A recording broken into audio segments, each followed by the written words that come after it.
10 years ago, on a cold, dark night, there was someone killed beneath the town hall light. There were few at the scene, and they all did agree that the man who ran looked a lot like me. Judge said, son, what is your alibi? If you were somewhere else, then you won't have to die. Hey everybody, we got Gerald Horton in. Hello. And a lot of you on the channel know Gerald already, so I don't think for you folks he's going to require a lot of introduction, but I think I met Gerald probably about 6 or 8 months ago on YouTube, and we got to talking to each other. I thought he's a pretty talented guy, and what I really wanted to do was at some point get him in here, which was not easy to do because he went from Alabama to North Dakota, but he finally got to Texas. So finally made it. Yeah, finally made it. So he's living down not too far from College Station, which is near Austin, for those of you who might not know where it's at. And then we got to talking last week or so and thought maybe it might be good. He's probably 3.5 hours from me. If he could get up here and we could sit down together and talk and play a little guitar and that kind of thing. So that's where we're sitting at the moment. And today's Saturday, September 2nd. Yep. We probably won't release this video until Monday or Tuesday of next week, but thought we would take advantage of an opportunity of having him close. So I've got a few questions for him, and we'll probably filter some music in and out of the interview that we've done today, and hopefully, and I think you will, really enjoy that. So it's good to see you, brother, man. Thank you. Good to be here. Yeah. Good to be here. I'm excited about this. Well, good. So I've got a few questions for you, just off the top of my head. So I guess probably what a lot of folks might want to know is, where you grew up, and they're probably going to want to know, what got you started on music, particularly the guitar, and then I think maybe you could talk a little bit about that, and then maybe a little bit about what led you to Texas, because I like that piece of the story, Right. And then after that, maybe we can talk a little bit about what was your first guitar? Okay. What do you remember what it was? What kind was it? Who got it for you? Did you buy it yourself? Okay. And just a little history about Gerald, because a lot of folks on this channel know you a little bit at least a little bit from your YouTube channel, and they've heard you sing. But on your channel, you're a little bit of a talker, but not a lot of talker. Not much. And on this channel, it's a great balance, folks, because we talk a lot on this channel. So, but this will be an opportunity to kind of cover those things that folks just don't know about you. Okay. And you and Tara and Gibson, and what led you here, and what you're doing for a living, and just a host of those things. So I think I would start with, where were you born and raised, and then we can work on the acoustic guitar journey that you had. Sounds good. Well, I grew up, it was a little town. I went to school in a little town called Ider, Alabama. Ider, Alabama. That sent a few UFOs the years there. Okay. One of those little towns. Yeah. where they had the spottings. But my hometown was Higdon, Alabama.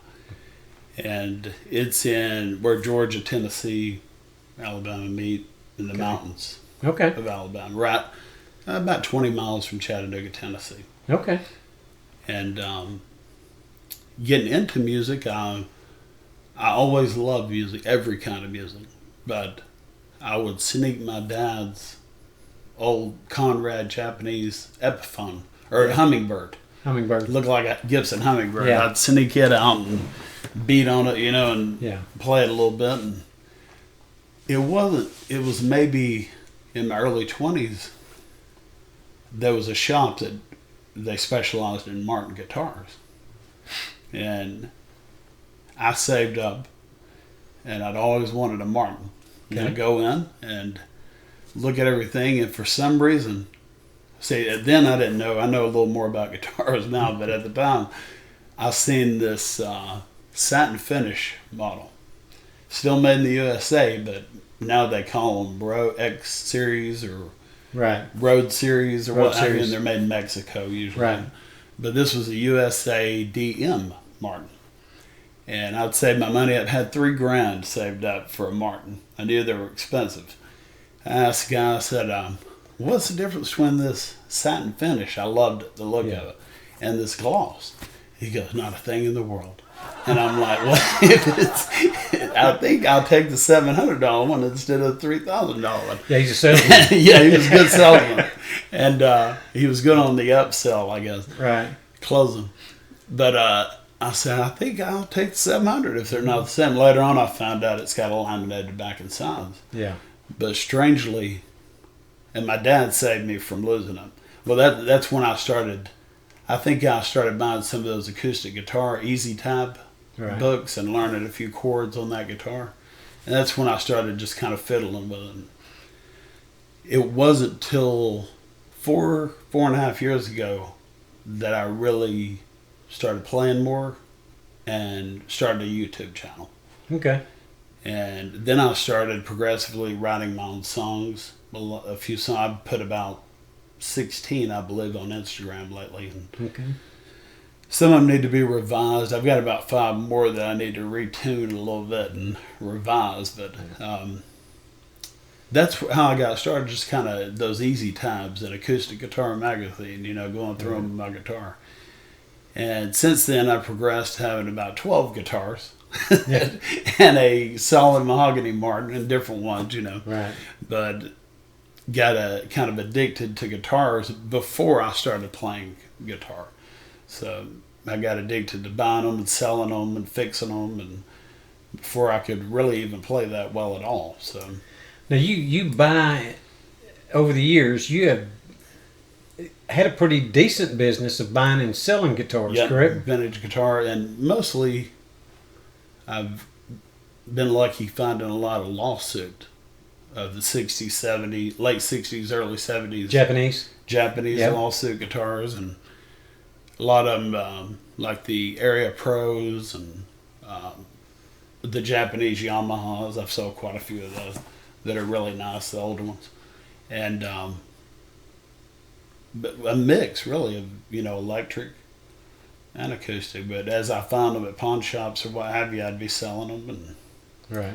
or fixing them, refixing the bridge or the saddle. And I learned a little repair along the way and how to kind of tune them.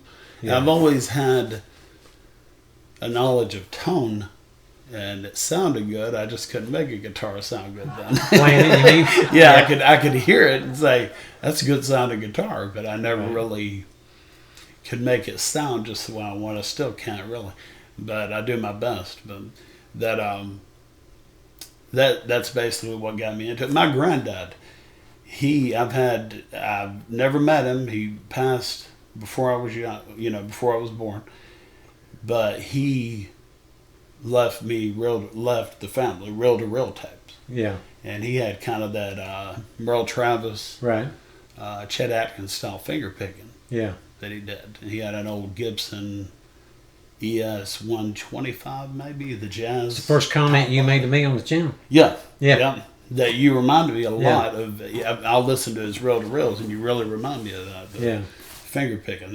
It's really endearing to me to hear that. Anytime. So you got any brothers and sisters? I've got 2 older sisters. Okay. Yep. Are they in Alabama? They are still in Alabama. Okay. Good. They're right close around. Well, there's a little in that area. There's Higdon, Bryant, Otter, Flat Rock. Yeah. And it's all kind of together. You don't know which little town starts and which one ends. But Okay. It's all together. You go down the mountain, you're in 3 Trenton, signal lines, Georgia. 3 towns. You got it. Yeah. Maybe 2 signal lines. Yeah. Good place to grow up. Yeah. Beautiful there. And just a nice place. Well, for those of you that are familiar with Brooke O'Daniel. O'Bannon. Yeah. Sorry, Brooke. O'Bannon.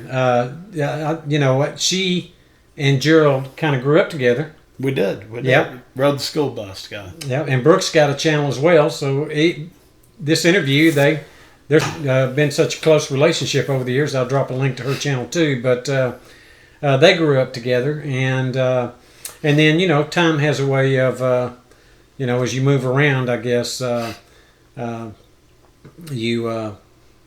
move on. I mean, people move on, but they don't necessarily move away from.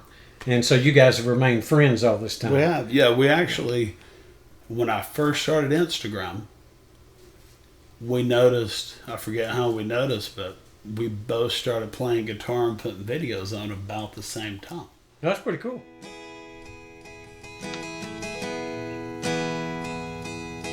When you see me out tonight tearing up the promenade, people stop and step aside so I can move on. Is it just because they're friendly or the fact that I am gone? Stepping over the lines of the path they traveled on. Living on the high side, Better keep it on the low down. If you're feeling just right, think I'll have to go and sit down.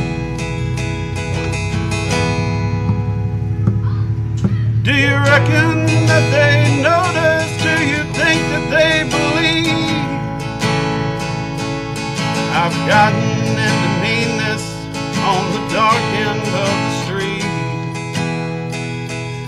Do my house tell my condition? Does my breath show where I've been? Am I talking any louder than the company that I'm in? Living on the outside, better keep it on the low down. That's pretty cool. Yeah, about and Okay. I don't know if then she had a YouTube channel. I think she may have been just putting them on Facebook. I said, yeah, you start putting your stuff on YouTube, but she may have had one on YouTube or something. And then she started progressing, putting the YouTube videos on. She's done quite well. She's very talented, and I think she's got a great Very voice. sweet, very talented. Yeah, and seems like just an absolute sweetheart. So Definitely. the guy that married her is a pretty lucky guy. Yep. Yeah, I think we can agree on that. Yeah. So I know that you've got quite a few acoustics right now. I do. I've got, Tell us about some about of them. half and half electric and acoustic. I've got the one that I brought to show you because it's unique because it's an Alvarez, not a Yari. Brooke plays a Yari, an Alvarez Yari. if you Yep, know I've it. seen that. And she's had it a while, I think, Sunburst. But this one is neat. It's funny. It's a funny story because I bought it from a friend of mine, and I worked on it. I put a bridge doctor. If y'all have heard of that, it like takes the bow out of the bridge area and lowers it down. And I think what guitar did Doc Watson play? They're putting those in them factory. Yeah, They're putting bridge doctors in them factory. yeah, he was. Doc played. That company's in Tennessee, I think. Gallagher.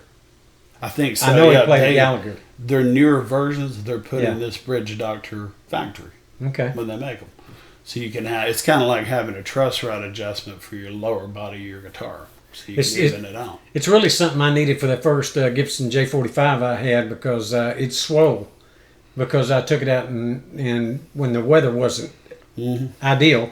And to go back in to cool and hot. Yeah, and then it bulged. And when it bulged, that bridge doctor is something you put in up underneath there, and you can slowly pull that top down, and after Tighten it down, and then it prompts it. If you get lucky, Yeah. Someday you can pull the bridge doctor out.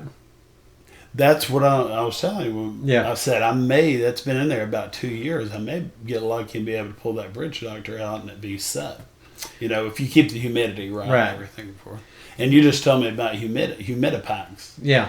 And I got me one of those that you lower down into the guitar hole, and it's got one for the neck. That was really cool. I was so proud of Gerald when he opened that case up. That humidipacks were sitting right there between those strings and in the neck. But yeah, those will really save the life of a guitar. Those things are worth their weight. I didn't know they existed. I appreciate you telling me. And you don't. Yeah, you're welcome. You don't have to even change it. I mean, until they get hard. That's when what they I get read. hard, Yeah, they'll get brittle, and then you got to put a new set on. And at first you're going to go, well, that feels kind of hard. I think I better change it out. Yeah. No, you don't have to do that. Just let it go ahead and harden up and then replace it. When I first started using these things, I wasn't real clear on exactly when you needed to change them. Mm-hmm. And so I was changing them on my guitars about once every couple of months. Well, Too much? They're not expensive, but... They could be. Well, if you got a whole lot of guitars and you replace them every couple of months, I needed a 3-pack. They sell a 3-pack, and I thought I was getting it, but it's actually the pouch for the headstock in your case, the 2 pouches that go down like a saddle through the middle of the sound hole. And I thought, well, I'm getting 3 of them. But no, the inserts you buy individually. Right. There's a pack of 3 or what. Now you can do your replacements and just put them in there. Yeah, it's really a beautiful thing, and it will keep the guitar humidified, and that's a wonderful thing. What other guitars do you got at the house that and folks, you'll see this Yari here. This is not a Yari. Yamaha. Alvarez. Sorry. It's similar. You would think it's a Yari, but it's unique because it has a tortoiseshell binding up the neck, rosette, pick guard. It's just really neat. It's kind of stark, darker looking. And I put some new tuners. I think they're the Goto 510s. Yeah. That they put on the newer Taylors. And I put those on it. And it had the frets worked on a bit. This was solid, right? I believe it is. Okay. Y'all may know if it's not, but it's Japanese. And it's late 70s. Spruce top. I forget the exact spruce top. And the those sides, they may be spruce as well. Let me see it. They don't really look like mahogany. I'll let y'all be the judge of that. You know more about wood grain than me and stuff. See what you think. Let me see that guitar thing. stand over here. I've got that metal. Yep, that's mahogany. It's a lighter shade than I'm used to seeing than my Martin. And I think that's just the way they finished the guitar. Because you can see the clear difference with the spruce top and the grain. That's top quality spruce right there. So that's probably AAA. If you see I don't know if that's book matched. It looks book matched, I guess. It's got the strip going down. But I loved that it has this tortoise edge. Yes. And all the way up the neck. Which you don't see them make a lot of these bindings up the neck anymore. And that purfling looks beautiful. It's cool. But yeah, it's binding front and back as well. So, and then the bridge doctor looks kind of like, well, on the outside looks kind of like right here. There's 2 bridge doctors. You can get one where you can actually drill a hole, but you see there's no area to drill one on this bridge.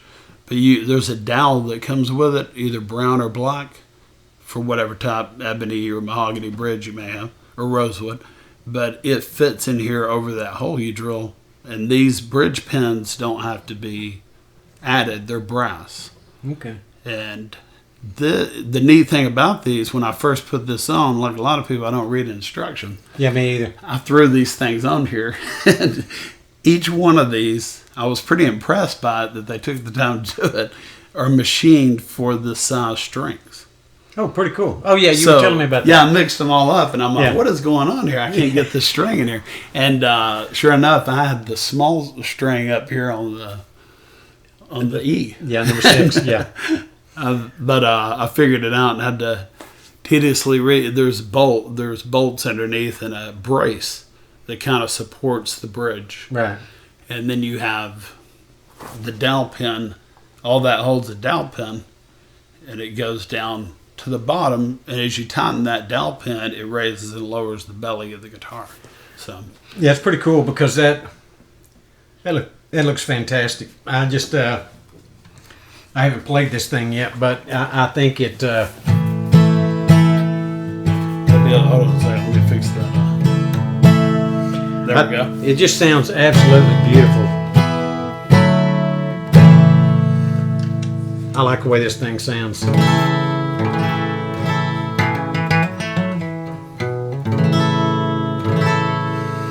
It's got great sustain on this guitar. Yeah, it's a. I'm glad you brought it because Thank you. I got to hold it and strum it. I like that it has these star, these little star Right. markers instead of the round. Yeah, instead of the round. Is that stained or ebony bridge right there? I believe looks it's ebony. I believe it's ebony. And then you got a Solid rosewood fretboard. rosewood, and then I worked on it a little bit. I put a tusk, the black tusk. I may change it to bone eventually, but I kind of like the look along with the darkness Right. of the guitar. Kind of went suited it seemed. But Yeah. their tusk, bone or not bone, but tusk, Nut and saddle. nothing saddle. Yeah. Got 'em. Lost for words for a moment, but Yeah. it's cool. Oh, the story behind this, I would have never gave this guitar to anybody, but my best friend all through high school, junior high actually, he fell in love with us. And I said, you know what, I'll trade it to you for one of your guitars and some money. Yeah. And then I regretted it. I was like, I want that guitar. I actually named this guitar Cherokee. I was so obsessed. Well, my friend Jamie, he got kind of obsessed with it too. And he's like, oh, I love this. And so I sold it to him, and my birthday was on August 26th. This past Saturday, I guess. My son's birthday. Yeah, I remember you telling me that. Yeah. Yeah, that's awesome. And he called me up about the 20th of August. He says, you know what? I got to thinking I'm gonna send you that guitar back for your birthday. And that I couldn't believe it. Yeah. I was blown away when he said that. He's like, you love that so much, and I know you only did that because it was me. And I'd like you to have it back. So That's a it was good such friend. a sweet Yeah. gesture, and man, it's one of the nicest thing anybody has Yeah. ever done. It's beautiful. But no, I have this beautiful guitar. I'm really glad Thank you brought you. it. And like I said, we'll be cutting some clips in and out of playing. But well, that's great, man. So, how do you like Texas? I enjoy it. I Yeah. enjoy it. It's hot right now. Yeah, you got here in time for that. Didn't Yeah, I you? got here just in the perfect time. But it's good because it doesn't seem as humid, and I like that. Alabama, where I grew up, it Pretty was humid. Yeah. You'd go out, and I would go out and work on something, doing something in the yard for 10 minutes, and I have to wring my shirt out. So here, it's a drier heat. You always hear people say stuff like that, but it's still hot. It's all get out, but Still hot. Yeah. it cooled off today for us. Yeah, you got lucky. I mean, it's just under 100, I think, outside. Yeah, we had a cold broke front. under 100. Yeah, we had a cold front, right? Yeah.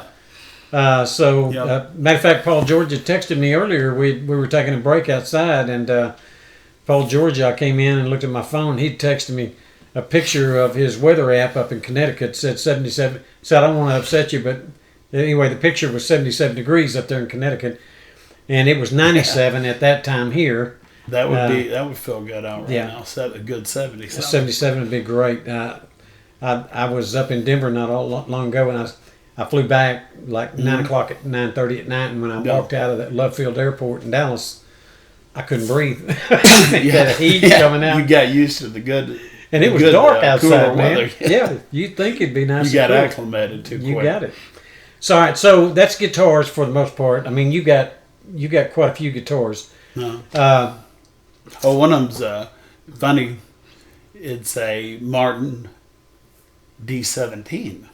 That if the guy would have been a better DSS 17. it's just D17. Okay. And it's made in the USA. It's solid mahogany, not the laminate back and sides. Satin or lacquer? It's gloss finish, and they even put a nicer headstock veneer on it, like a rosewood, I believe, and they have gold tuners, which you don't see on a Martin. Okay. They're Martin tuners, but they're gold. And that same year, funny as it is, that I got the satin laminated one, guy said there's no difference. I saw that mahogany one, and they only made it maybe 1 year, but I think 2. And they changed it to the X series, Road series, you know, where they have a laminated back and sides. Now, that was a square shoulder, that D17? Yeah. Okay. It's when you say square shoulder. Yes, like that. Square shoulder dreadnought. Yeah, it's a dreadnought, traditional dreadnought. Okay. But I got it from Minnesota. Somebody had it on Reverb. Yeah. And I've been looking one for years. They're very hard to find, being solid. And it's USA made. It's interesting you bring this up because I had a Martin DSS 17 made in the USA, which is a satin finish. It looks like a Gibson J45. It's a slope shoulder. You don't see many slope shoulders. I hate to confess this publicly, but I sold it. Yeah. I every now and again I regret it, but I did sell that guitar to a guy that lives down the road in Greenville. You can set that back if you want to. Okay. Otherwise, you're going to cumbersome for you to sit there and try to visit. Yeah. But I set her down here for a it was a satin finish and it had a great sound. I think it's the first guitar review I actually did on YouTube.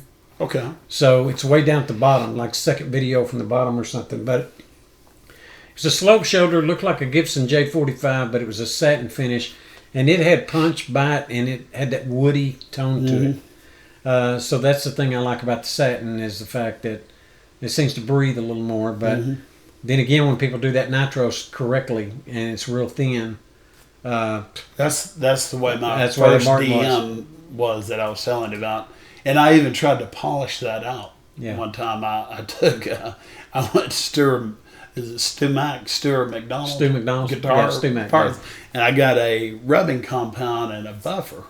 And I was like, I'm gonna buff. This isn't going to end well, is it? It didn't. I didn't mess it up. Thank God. Good. But I did buff it to more of a sheen than satin. Okay. And where I played it, it's glossy. Where my arms have touched it through the years.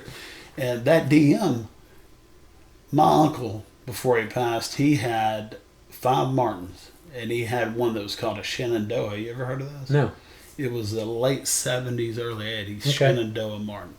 And he had ordered a custom Sunburst back in that year. And I almost ordered that Jim Croce model with the diamond front. And they're rare now. Yeah. I almost got it, and I wish I would have, instead of my DM. Yeah. But the good thing about that DM, I almost sold it. This is a little story I'll throw in there quick. My dad saved me from it. He said, I was needing money for something. I was going to sell it on eBay or something. He said, let me pawn it for you. And he kept it for me. Okay. So I gave him the money back. So he was your pawn shop. Yeah. Yeah. And he knew I'd want it back. And Yeah. I'm glad he did that. That was really great that he did that. Your dad still with us? He's not. Your mom? My mom is, yes. Okay. Yeah. Yeah. She's in Alabama. She lives in Higdon, the same house I grew up in. Okay. And my uncle that had all the Martins, he kept trying to get that DM for me. He said, this may be the best Martin I've ever heard.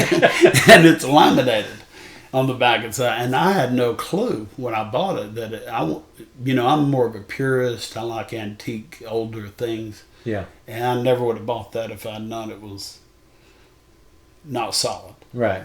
But like you said, the great salesperson the guy was, he's like, I was younger and he didn't know I had $3,000 in my pocket. He was like, this is just as good. He was trying to take the sell rather than no sell is what he had in his mind, I think. But it turned out a good thing that I got him. Yeah. Well, it's funny because you mentioned that because it's no offense to you if you work at Guitar Center and you're an actual adult. But it's like walking in. I've listened. It's funny. You go into some of these guitar stores, not the mom and pop shops because they generally know their stuff. Yep. But when you go into some chain like a Guitar Center, I've been in that acoustic room and listened to the sales guy talking to people that were wanting to get their first guitar. And first, I had to really hold my breath. And I know what you're talking about. Yeah, and then because otherwise I was going to get sick from listening to this. This guy's selling $120 guitars just to try to get people out of there. and get his commission. The Jasmines and all that stuff. You know, that you couldn't fret if you had 3 hands. It's difficult to play if you don't set it up properly. Yeah. And they're giving them to beginners. They're talking beginners because they think a quick sell. Yeah. Yeah. And of course, most of those kids working there don't know a thing about guitars, which is kind of another issue, right? 50, 60%. Oh, yeah, this is great. It's got a solid top it on sounds so good. Yeah. They've never touched it And before. people don't know if guitars have solid tops or not. You know, they just stand there trying to buy a guitar. They don't know what they assume they're made out of and wood. you do want a gloss finish. Yeah. You do want solid wood, you know. But Because they age better. The last time I was in there and that happened, I waited till the guy left and I said, all right, everything that guy just said to you, wipe it. Now let's sit down and have a real conversation about what you need when you're starting out, because you do need a decent guitar. Mm-hmm. And you probably, if you don't want to spend a lot of money, just see if you're interested in it, you're going to spend another $100 to $120 to get it set up right. But you want one that's playable. And everything he just showed you, you just need to exit off the deal, because that's just a kid trying to sell a guitar. Yeah. And of course, they'll sit down and play it. And of course, everybody goes, well, it sounds good when he plays it. But ask him to play it for 30 minutes and see what his fingers are like after that, you know, because he's not going to survive. Right.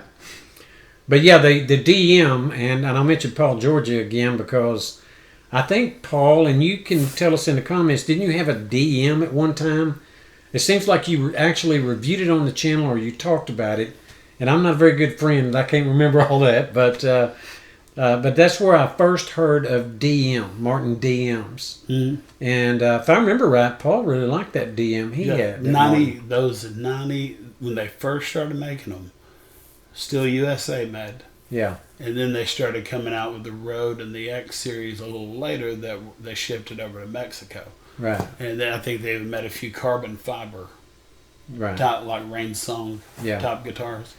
But, and they made an all aluminum. Do you remember that all aluminum one? I don't. Came out with? It was don't remember X that. series. Yeah. It was like brushed aluminum. I remember that one coming. I thought it was neat, but I do wish if you look at those Jim Croce Martin signatures. Okay. I think they only made those 1 year because they weren't very popular. So what you're telling me is on Reverb they're $10,000 now? I think if you can find one, I think they're about $8,000 to $10,000, and they had them retail for $3,000 to $4,000, I believe. Back when I bought that, would have been a good buy. Yeah, it's like if you go back in time, it's like going. That'd be nice, wouldn't it? Yeah, I remember when bottled water first started being a thing, and I used to tell we'd be talking about it in whatever my circle was. Now make yourself at home. Thank you. Now pretend like you live here, and I'd go, who in their right mind is going to invest in that? All I got to do is go over and turn the water on. Right. Well, that was a mistake not to invest in bottled water, I think.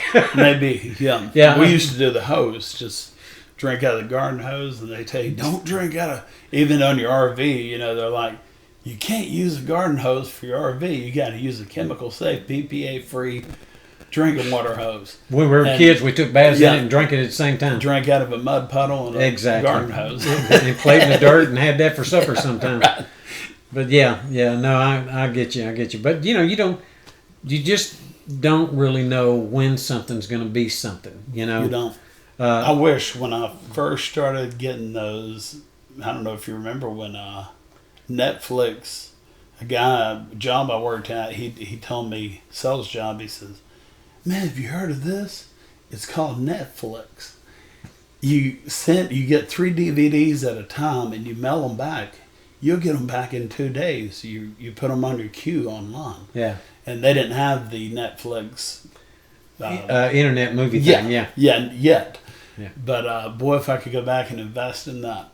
And I think he may have. The guy that he was into stock at that time, I think he may have invested. We'd be sitting in a lot bigger area right now if I had. And there'd be a bunch of microphones in here, and we'd do shots from this side and that side. Yeah. But folks, you're going to be stuck with that camera right there that I'm looking at and that microphone, and that's where we're at. Maybe on the beach doing this. Yeah, exactly. We could do this on the beach, yeah. But, well, that's good. So the YouTube channel. So let's go to, we've talked about playing guitars, but I think what got me most interested in you, one of the first songs I heard was Six Little Words, that one you wrote about your dad. Yeah. You and your dad. So if you hadn't been there and you haven't heard that, go look that song up, Six Little Words, on Gerald's channel. It's a long one. It's a long song, but it is worth every minute of it to listen to. And I think thought, it's 8 minutes.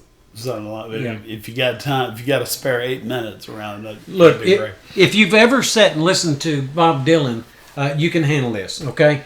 So Bob Dylan puts out some long songs. He did. Yeah. Right? Definitely. I heard some of them went on 10, 12 minutes, and I was still interested in them. That's pretty good. Yeah, he's got some amazing stuff. Well, this that one last one. reminds me a lot of that because it really is telling a story while you're playing the guitar. Thank you, Phil. And I think it's a great story. And obviously, your dad loved you. There's no question about that. I think you know that. Yeah. And did a lot for you. And I mean, if it wasn't for him and some of the decisions he made, let's say during some of your more difficult times, I don't think you'd be sitting in this chair with me right now. I don't know where you'd be. I would not. But I'm pretty sure you wouldn't be sitting here. Yeah, whenever there's a verse in that song, it says, 3 a.m. on the side of the road, 2 flat tires and a busted soul. And I was drinking a lot, and I really did run off the side of the mountain, basically going up the mountain from Trenton, Georgia to Alabama, where we lived. 3 a.m. Could have been 4 or somewhere around there, but somewhere along those times. But I ran off the side of the road drunk and flattened that side of the tires out. Yeah. And was embarrassed, and wherever I needed him, if I needed him, he'd be there. Yeah. And I miss that somebody that's unconditionally constant in your life and be there for you. And Yeah, he sounds like a great guy. definitely. Yeah, I think I had a similar dad. Yeah. He had a little less patience, but Mine didn't have a lot of patience. Okay, good. He would come pick me up. Let's qualify unconditionally for a minute, folks, because that is kind of an important point, though, was if your behavior, depending upon your behavior, there are some folks that would do just as well to not have anybody come get them. Maybe they'll learn something from it. Oh, yeah. But your dad... Valuable lessons. But that's the thing about being a dad, and you're a dad, and I'm a dad. Yeah. Which is trying to have some discernment about supplying that, because sometimes when you love somebody and you try to express that, you're trying to do what's best for them. Well, that don't always make them happy. Yeah. You know what I mean? Sometimes you're doing things better for them. them. Yeah, but it's better for them in the long run. Oh, yeah. So, but your dad seemed to have a good sixth sense about that kind of thing, and so I could just listen to that song and tell what kind of dad you had. He desperately That's wanted good. things to go well for you, and I'm glad. yeah, just like I do for my son, So, but yeah, that's if you hadn't heard that song, folks, go to Gerald's channel and listen to it. It's a really great song. Thank you. So, what got you into singing? When did you figure out you could carry a tune in a bucket? I've always sang, but not in front of people. Yeah. When I was little, I remember back in the day when the first karaoke machine that were built into like the Iowa stereo systems. Yeah. I bought one at Circuit City in Chattanooga, Tennessee, and I was recording demo tapes on it, doing cover songs of different things. And I've always loved to sing. And, I loved all type of music. I would try to attempt to sing every type of music given. Right. But some good, some not so good at all. Yeah. But I don't know. I just have always done it. And, there's not a lot of music in my family immediately. Yeah. But except my granddad that I was saying. But I just always loved, from early age, I loved Elvis. The Beatles too. You can say people, you either like the Beatles or you like Elvis. There ain't no in between, but I like both. I'm on your team. I like both of them too. And I just liked, and I would listen to people that had certain vocal ranges, and I enjoyed it, even if it was soul, blues. I went through a stage. I was really into blues music. Stevie Ray Vaughan's one of my favorite. I'm glad I'm close to Austin. I can't wait to take that trip and touch the statue. Yeah. And check out Austin, a few places he played at and what have you. But I've just always enjoyed singing.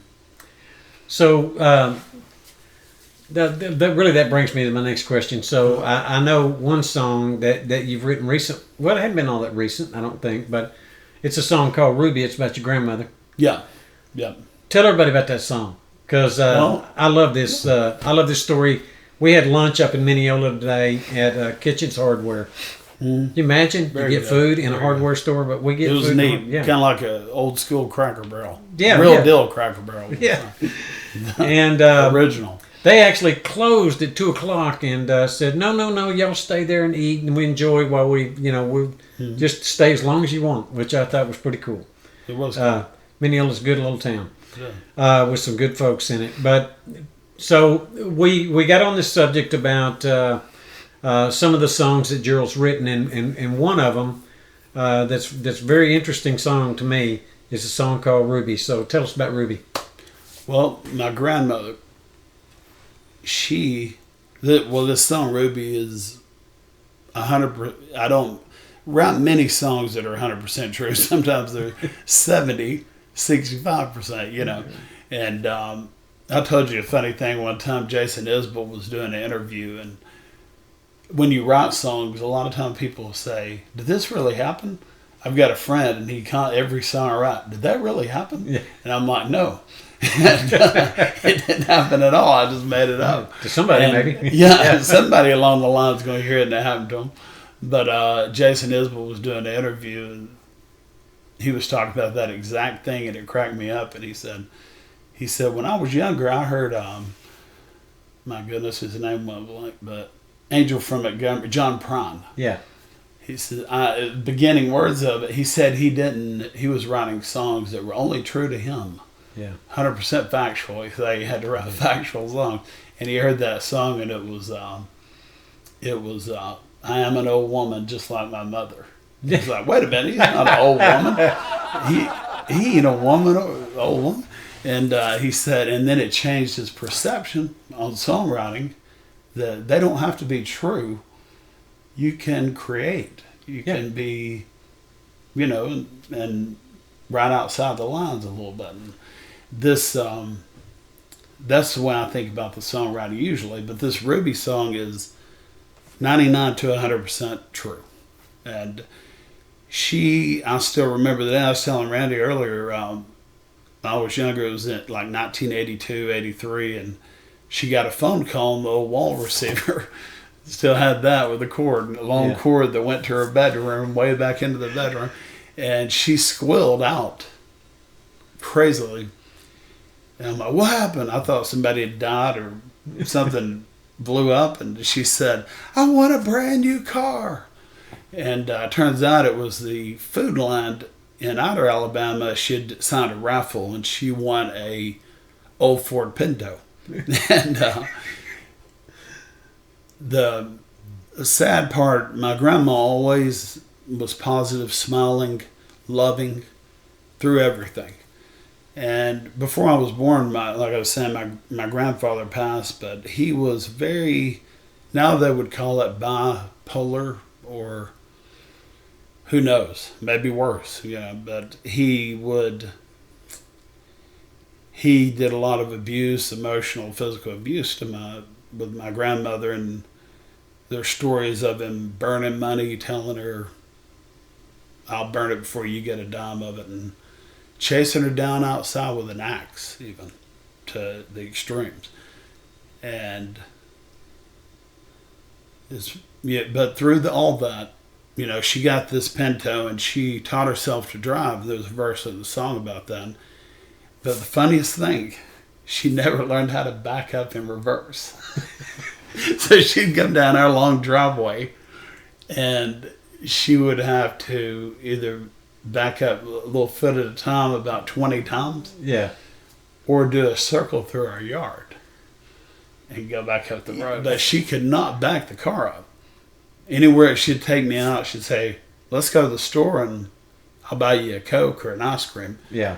And she would have to park somewhere. She'd wait forever just to park somewhere where she wouldn't have to back up at all. She wasn't going anywhere. She had to put that Pinto in reverse. That's pretty funny. It was Yeah. great that she had to do that. But she was up through the soybean field driving everything just so she wouldn't have to put that thing in reverse. That's But pretty good. it was funny. She said, I want a new car. We go to pick it up in Outer, and it was a used Pinto. And I didn't say anything. I didn't want to hurt her feelings. I'm like, I don't think that's used or a car, you know. But it'll work.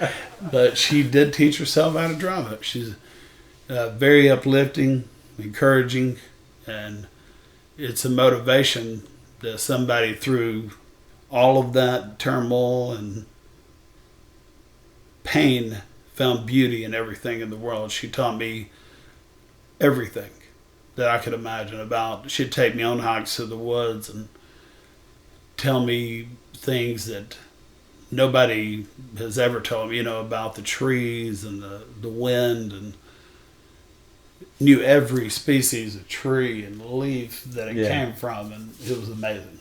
But that song has a lot of verses about that. She was a really beautiful lady.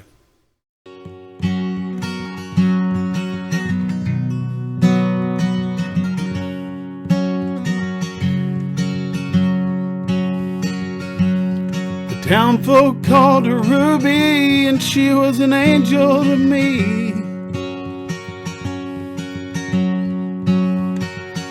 She wore flower printed muumuus and wrote the sweetest poetry.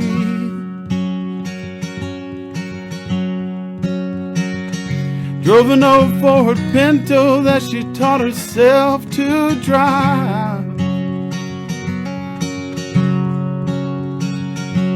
Won it at a raffle on the Bama-Georgia line.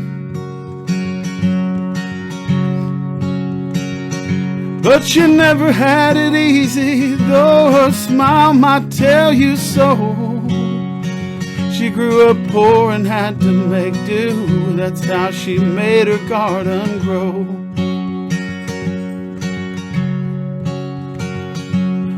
Ruby sparkle more than diamonds, more than gold.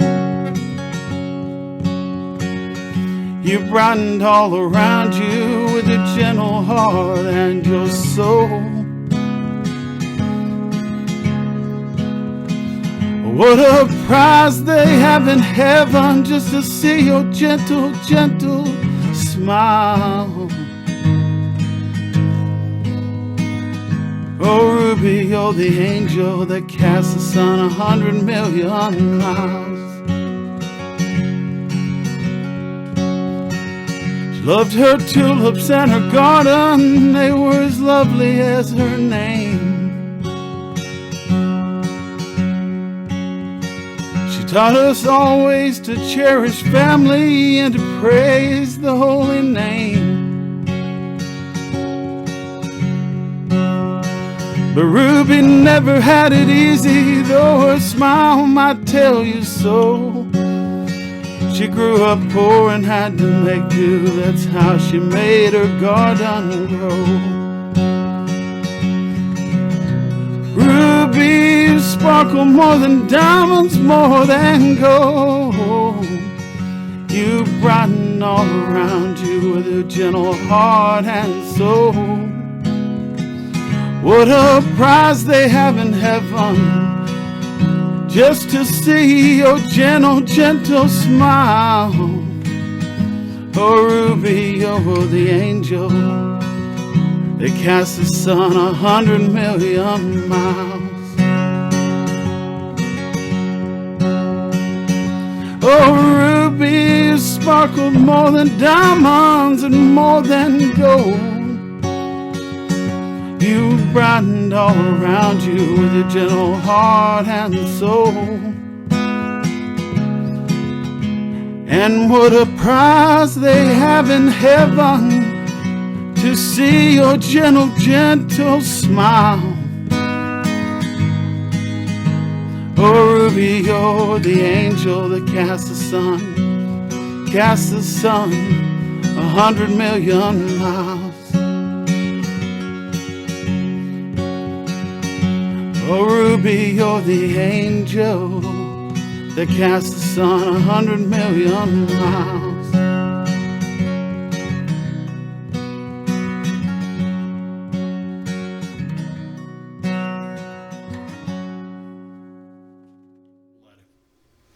Well, it's funny because since about I still say it today. Most folks in this country don't know. They talk about people being poor, and I would say probably most people don't even know what poor really is. I think what we call our poor in a lot of cases. I'm not saying there's not any out there, but what I am saying is the way people classify it these days. I live better than I lived when I was a kid, and I wasn't poor. So I look at that. Didn't know it. Yeah, nope. I didn't have a cell phone. I can tell you that. I watch folks today. Just about everybody's got one, right? But you think about it, and really, if you never suffer an injustice, you can't appreciate the opposite of that. If you never go through a difficult time,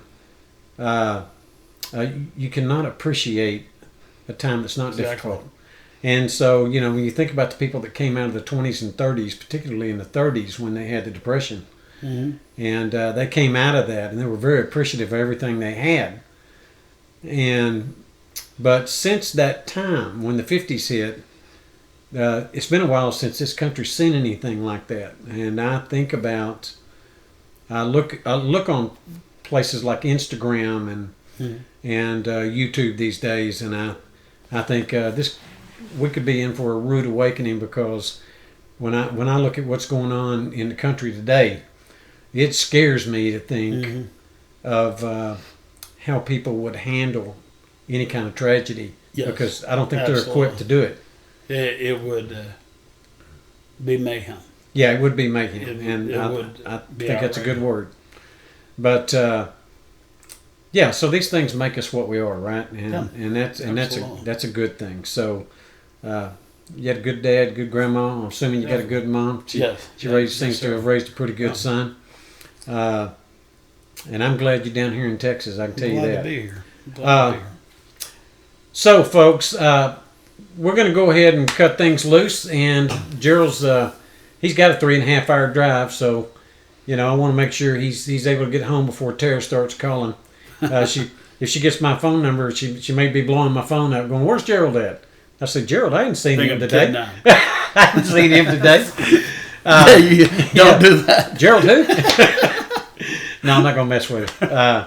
But no, it was great to see you. I'm glad you came in. I'm glad we got a chance to sit down and pick a little bit together. Folks, if you haven't visited Gerald's channel, I want to encourage you to do it, because I think he's a talented songwriter. Covers a lot of songs. Thank you. That John Moreland song I was telling you about that I can't remember the name of. I just absolutely loved that song. Thought it was fantastic, and a lot of other good music on the channel. And so I just want to encourage you to keep doing that stuff, because you're talented at it. You're a personable guy. Thank you. I think if I found somebody that didn't like you, I think there's probably something wrong with him. How's that? Of course. Yeah. Talking to my son earlier today, and he goes, "Dad, I can't imagine why they wouldn't like me." And I said, and he goes, I'm humble, and I'm great. Folks, he was joking. Trust me, I was hard on that boy when he was young. But anyway, he does have a sense of humor, which is good. But no, Gerald, it's great to have you in, brother. You too, sir. I appreciate it. Thanks for coming in. Thank you, brother. All right, everybody, I'm going to drop links in the description. Glad I got Gerald in. Hopefully we got the mic placement just a little bit better this time. And because when Robert Sabo was in, I actually had the mic turned the wrong direction. So we'll see how we do with this. But I think we're going to have a little better audio quality this time. But here's what I'd say is take care of your friends, take care of your family. God bless. We'll see you next time. Thank you. Oh my God, I forgot to hit record. No, I'm just kidding. I just thought of that when you were finishing up. I love that picture, by the way. I noticed it while we were doing the interview for the Sun Studio. Studios? Yes.